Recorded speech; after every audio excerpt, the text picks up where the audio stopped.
বলবো না, কোর কমিটির বিশিষ্ট সদস্য তার একজন মনোমত ব্যক্তিকে আমার কাছে পাঠিয়েছিল যে আপনি কেষ্টদার সম্পর্কে এটা বলুন, আপনি যেভাবে সাহায্য চাইবেন তাই করা হবে।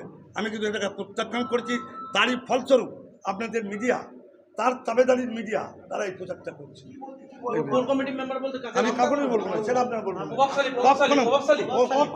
কোর কমিটি প্রত্যেকটা মেম্বারই প্রভাবশালী। কোর কমিটি সেটা বলবো না, সেটা বলবো না।